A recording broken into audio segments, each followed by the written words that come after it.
Hello dear student, स्वागत है आपका टेक्स्ट बुक सुपर कोचिंग पर। मैं आपका लाइफ साइंस एजुकेटर डॉक्टर आशीष। तो जैसा कि आईआईटी जैम 2025 का टारगेट आपका होगा, तो फाइनली आपको करना क्या है भाई? आपको मैं कह रहा हूं कि आपको फाइट करनी है। किसके लिए? रैंक के पीछे भागना है, आपको क्वालिफाई नहीं करना है। इसलिए आप आज ही से डिटरमाइंड हो जाओ कि आपको कुछ ऐसी स्टडी करनी है, ऐसी डायरेक्शन में जाना है कि जहां पर आपको रैंक मिले। भाई आप टॉप 10 पर आओ, टॉप 20 पर आओ, टॉप 30 पर आओ, टॉप 40 पर। इसके बियॉन्ड अगर आपको जाना है तो फिर आप केवल क्वालिफाई कर पाओगे, आपको ज्यादा कुछ फायदा होगा नहीं। इसलिए कह रहा हूं रैंक के लिए खेलो, प्लीज रैंक के लिए खेलो, ज्यादा से ज्यादा रैंक पर बात करेंगे, ठीक है? तो आईआईटी जैम 2025 नजदीक है, फाइट फॉर द रैंक आपको करना है। तो आखिर आप क्या करने जा रहे हो भाई? क्या आपकी स्ट्रेटजी है? क्या करोगे फाइट फॉर द रैंक? तो मैंने कहा आपको तो फाइट फॉर द रैंक करना है, फाइट फॉर रैंक। तो भाई इसके लिए आपको क्या करना है? रैंक बनेगी आपकी किससे? रैंक बनेगी आपकी, ये रैंक बनाने के लिए जो डिसाइडिंग फैक्टर है वो आपका क्या है? वो आपका एक तो एमएसक्यू है और आपका एनएटी सेशन वाला है। ये दो पॉइंट आपके लिए भाई, क्योंकि एमसीक्यू देखना क्या होगा ना, एमसीक्यू में सारे लोग स्कोर कर रहे होते हैं, जो हर कोई अच्छा स्कोर कर जाएगा एमसीक्यू में। जहां पर बात आएगी एमएसक्यू और एनएटी में, यहां पर आपको एक से ज्यादा ऑप्शन सही देखने को मिलेंगे। एनएटी में आपको न्यूमेरिकल्स मिलेगा, उसका कोई ऑप्शन नहीं होगा, आपको खुद आपका जो भी आपका आंसर आ रहा है वो आपको करना होगा। तो कहीं ना कहीं आपको अगर रैंक बनानी है तो ये सेशन आपके लिए ज्यादा इंपॉर्टेंट है, ये वाला सेक्शन एमएसक्यू। यहां पर पहली बात तो आपको खुद जज करना पड़ता है कि आपको कहीं ऐसा तो नहीं कि उस क्वेश्चन से ऑप्शन एक से ज्यादा सही है। अगर एक से ज्यादा सही है तो आपको खुद मार्क करना होगा कि ये सही है, और जब आपका आंसर एग्जैक्ट एग्जामिनर के आंसर से मैच करेगा तब आपको आंसर मिलेंगे, मार्क्स मिलेंगे। हाँ, लेकिन यहाँ पर नेगेटिव नहीं है, ठीक है, अच्छी बात है। तो आपको इसको करने के लिए आपको कहीं ना कहीं अपनी स्टडी को क्या करना होगा?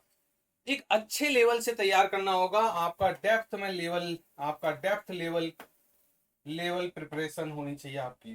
डेप्थ लेवल क्या होनी चाहिए? प्रिपरेशन होनी चाहिए। जितना डेप्थ में जाओगे उसके कॉन्सेप्ट उतने स्ट्रांग होंगे, उसके कॉन्सेप्ट उतने स्ट्रांग होंगे तो आप आगे बढ़ने में आसानी होगी और आप उस कॉन्सेप्ट को अप्लाई करने में बहुत आराम से आगे बढ़ पाओगे। नहीं तो होगा ये कि एक ऑप्शन तो आ रहा होगा, दो तीन ऑप्शन में कंफ्यूजन हो जाएगा, फिर आप वो एमएसक्यू गलत ही करके आओगे और फिर आप क्वालिफाई तो कर जाओगे लेकिन रैंक नहीं आएगी। मैं कह रहा हूं रैंक के लिए भागना। भाई आईआईटी जैम रैंक का खेल है। आईआईटी जैम के थ्रू आपको अगर आईआईटीज में एडमिशन लेना तो रैंक मैटर करेगी, ये ध्यान में रखना, रैंक चाहिए आपको, ठीक है?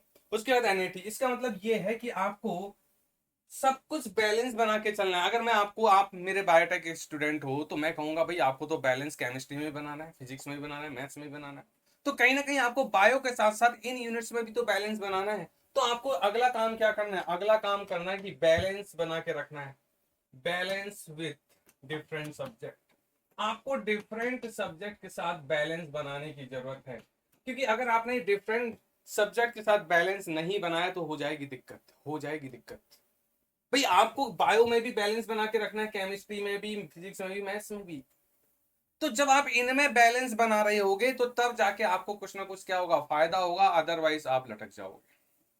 तो ऐसा नहीं कि बायो ही पढ़ते चले गए, केमिस्ट्री छोड़ दी, फिजिक्स छोड़ दी, नहीं। आप बायो में भी उतना स्ट्रांग बन जाओ, केमिस्ट्री में भी उतना स्ट्रांग बन जाओ, आप मैथ्स में भी उतना स्ट्रांग बन जाओ। सारे डोमेन को आप स्ट्रॉन्गेस्ट पॉइंट बनाओ और कहीं ना कहीं आपका फोकस होना चाहिए, फोकस होना चाहिए कहीं ना कहीं मोर देन 70 मार्क्स पर।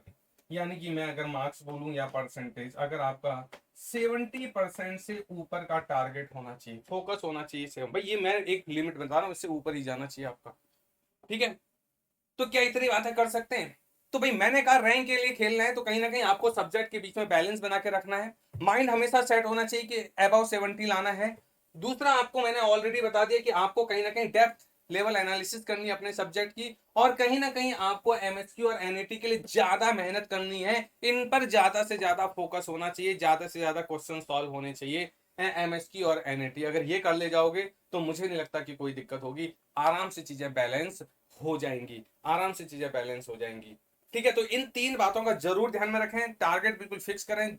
आपको एग्जाम निकालना है, आपके पास अभी मोर देन सफिशिएंट टाइम है, कुछ ऐसी डायरेक्शन में चलो, मेरे साथ आप कनेक्टेड हो। मैं आपको शाम को 7 बजे इसी यूट्यूब चैनल पर भी मिलता हूँ, मेरे साथ आप क्लासेस कनेक्ट कर सकते हैं, ठीक है जी?